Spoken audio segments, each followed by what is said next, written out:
So,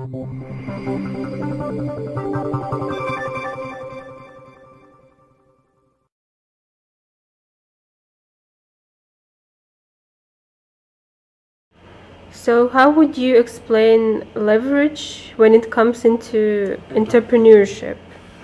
Well, leverage, when it comes to entrepreneurship, you have to delegate duties to your partners, to your employees. You must have the control of the business. You must also have that instinct of asking questions. Anything you do not know, because nobody knows it all, anything you do not know, always ask people, what is this? How do we do it? How do we go about it? What am I supposed to do when I get to a certain point? All this leverage, you must be focused and action oriented. How do you become action oriented? Because your subordinate must see that you are a person who do not play with your business, and you are a person who takes your business seriously. Your customer comes first, like they always say in business world, that customer comes first, or customer is always right. So you must always make sure that you appease your customers, because it's very paramount if you want to succeed in your business. And these are things we are losing in Nigeria, because everybody do things the way they like, and in some regards there is even no price control. Always try to be different from others. Do not put the price simply because Mr. A is selling for 100 naira, then you will sell for 100 naira. Meanwhile, the product you bought is not worth more than 50 naira. Why don't you sell it at break-even price, 50 or higher, 70 naira, so that you costing the production into the product you are selling, rather than going above 75% inflation rate, which is what is killing Nigeria today. So you must be a master of that. Try as much as you can to curtail exorbitant price. Exorbitant price also could drive away customers, because when you price your product too high, then you have few people wanting to buy your product.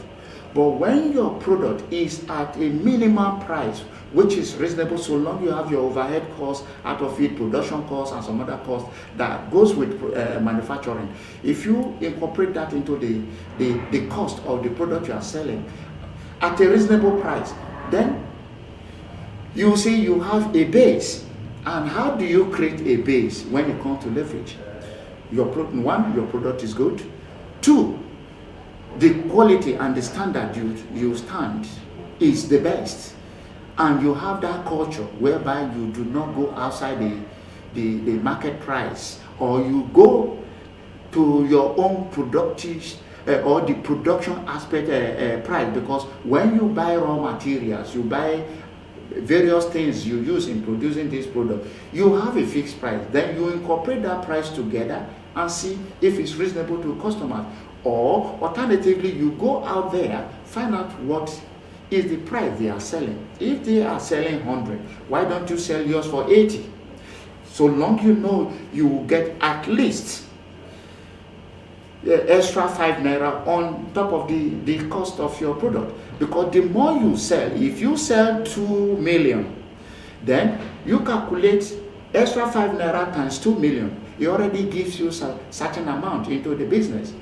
You understand? So these are the leverages you need to put into place, and all these things are done under business structure. You must have that business structure, the culture and everything that goes in line with the way a standard business is supposed to be run. Not simply because Mr. A said it, you must do the same. Because Mr. A has been doing it, nobody challenges them.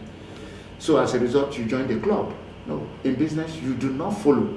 In business, you must have your plan in place, because this is why we call it a business is an entity.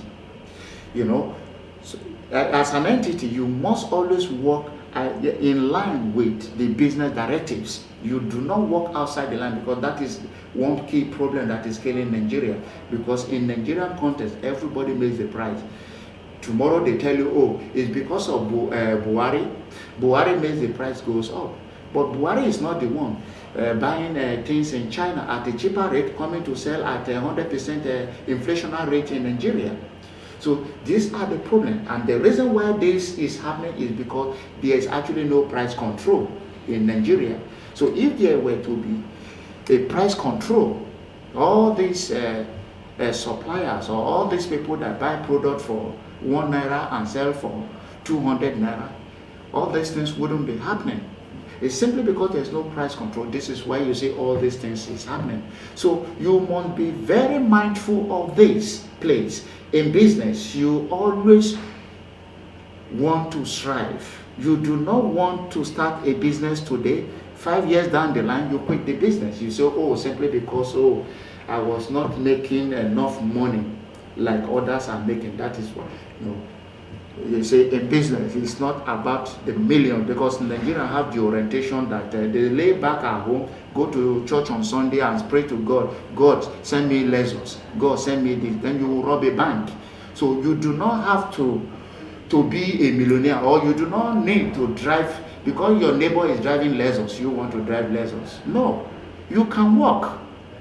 I run a business in Nigeria and I run a business in United Kingdom. But I don't drive. I've had my driver's license 29 years ago in Germany. Since I came to this country, simply because I saw that the cost of using a car in this country, in United Kingdom, is so expensive. So I do away with car. Because where I will park it in front of my own house, I will pay to park my car there. When I drive on a dual carriage, possibly the road was a dual carriage today, tomorrow they turn it to one-way traffic, and I'm mistakenly going to it, you cannot beg them here, you pay the fine. So as a result, I cost what goes with car here, and I do not have a small babies to take to nursery school. So as a result, I do away with car. But in Nigerian context, it's a show off. You all want to show people that, oh, I'm a rich man, I have this, I have that. But in the Western world, we don't do that. You don't even know who have it. Because even one of the richest man in this country, Richard Branson, goes on the national rail, goes on public transport. You know, but those are things you people don't do in Nigeria. So you must be very mindful of this when it comes to leverages, because there are things you must not do, because you must lead by example. How do you lead by example? Because your staffs working with you monitor or check what you do. And what you do is what they will emulate. And you do not want them to emulate the wrong thing. You want them to emulate the right thing. So you must always be willing to give them directives. This is how we should do it. This is how we shouldn't do it. The best way do you want us to continue with this business? Because the longer the business continue, the more you have employment. All this has to be imparted into your employee. That enables your employee to say, think twice before doing the wrong thing.